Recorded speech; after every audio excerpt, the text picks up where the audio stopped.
Good afternoon, everyone. This is Doug Carter, and I'm coming to you to present to you my research paper, and I'm going to do it via a PowerPoint presentation that I made.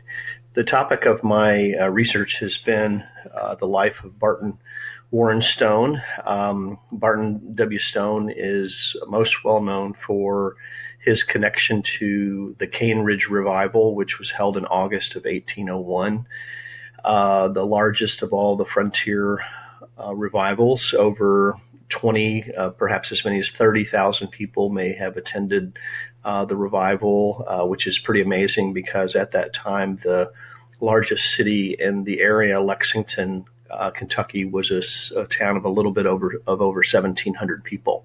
So scholars have long been interested in his life, and yet he's a little bit of an enigma on some levels, and some added research certainly he's entitled to. So just a little bit of back context why he's interesting is because of not only his involvement with the Cane Ridge Revival and his later life in ministry, but just because of the context, the era in which he lived, the era of the American Revolution, and then the early Republic.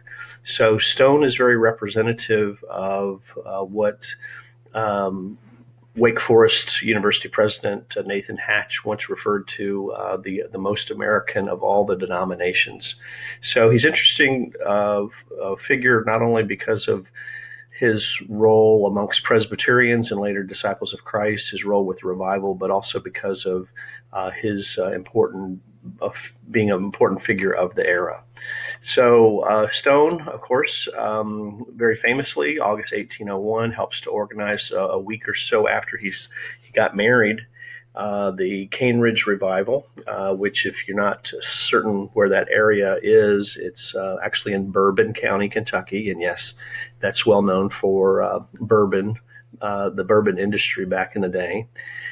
And his involvement in organizing a revival, which lasted about 10 days, brought together people from city, countryside, from as far away as Ohio and Tennessee.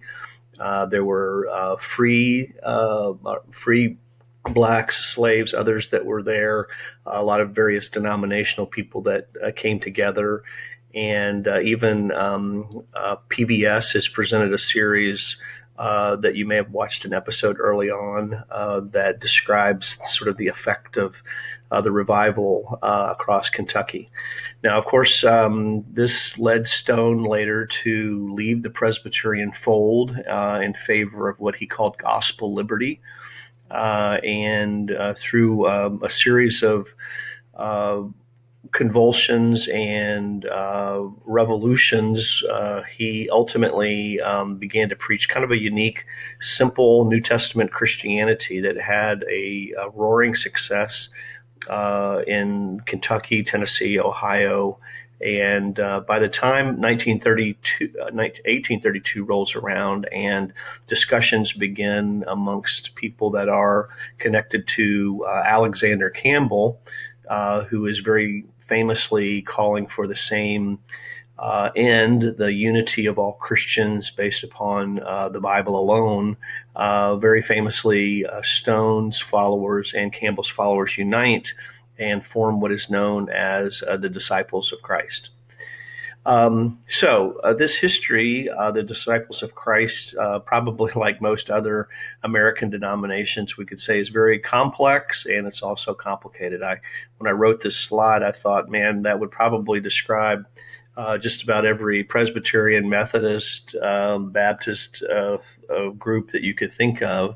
But in light of this particular study, we want to focus, or I've wanted to focus on Barton W. Stone specifically because ultimately, even though the merger of Stone's followers and Campbell's followers on the frontier, there are about equal numbers of congregations and churches that joined together from both of these groups. It's not long until Stone seems to fade into the larger into the shadows as Campbell takes prominence. Now, one obvious reason, if you look just at the dates, is that Alexander Campbell lived about 20 years longer than Barton W. Stone. And so early on, many people within the disciples movement took a much more Campbellite stance than Stone did. And this continued for quite a while until the denominational history developed. So just to provide some more context, ultimately, there are three major organizations that trace their roots to that union in 1832 of Barton W. Stone and Alexander Campbell. They are the actual formally organized denomination known as the Disciples of Christ. They're headquartered in Indianapolis, Indiana, and the last statistics I saw, they number just under 400,000 in communicants, and they are on a decline of membership and have been since the 1960s. They are the more liberal wing of the Descendants. In the middle, we have the rigidly independent, or not in the middle, but in the second paragraph there, the rigidly independent Churches of Christ. Mostly Southern, even though they're spread out across the country and around the world today, but known mostly because of their adherence to a cappella, meaning only vocal music in worship assemblies. There's no pianos, organs, any other items, and they trace this back to their primitive view of the New Testament church and doing things as done in the New Testament age. Which is a call of Stone and Campbell as well. And then the most recent manifestation is the independent Christian churches and Churches of Christ. And up until just maybe a year or two ago, were connected loosely through what would be known as was called the North American Christian Convention. So you have these three major groups: the Disciples of Christ, the a cappella Churches of Christ, and the independent Churches of Christ, that literally represent about 4 million people in the United States. There's actually thousands of congregations. There are dozens and dozens of institutions of higher education, from Pepperdine and Kentucky Christian University, even in Lynchburg there's the old now Lynchburg University, which was at one time the Virginia Disciples of Christ higher education enterprise. So these churches and these descendants of these groups are very prominent. Some of the largest local congregations of some of them going into the tens of thousands: Southeast Christian in Louisville, Kentucky, the Christ Church of the Valley in Phoenix, Arizona. Some other churches around the country are amongst the largest of congregations in the entire United States.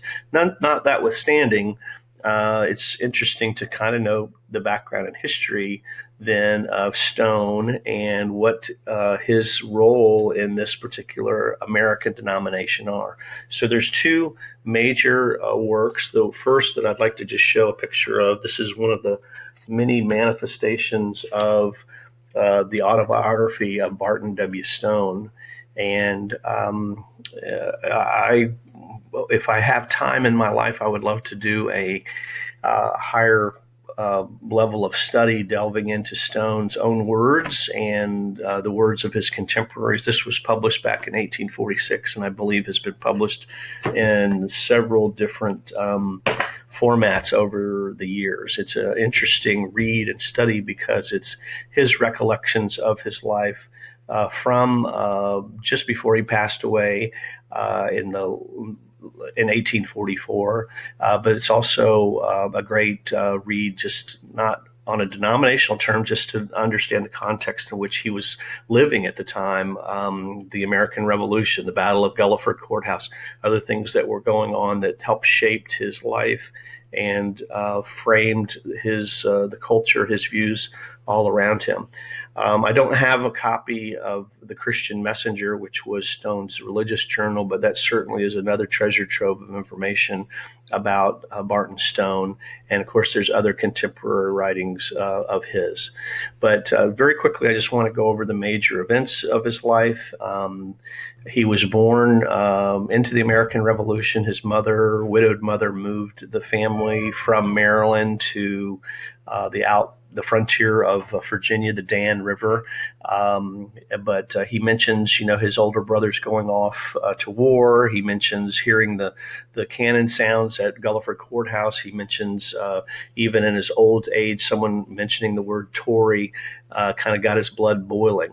So I think a lot of what needs to be considered about Stone has to do with being born into the American Revolution, living on the frontier. That's an important part of his life story. And then, of course, picking up his life in ministry, his involvement with the Cane Ridge Revival. There's been some more recent studies about the congregation itself and what it was like, the repercussions, including many of the people of that congregation freeing their slaves. 1801, a very early group of not just emancipationists but abolitionists in Kentucky. Stone describes some encounters of his with slavery as he was a young man, and kind of the intertangled nature that many people in this era had with slavery and how to deal with that. So that's also a very important topic that would deserve a lot of added study.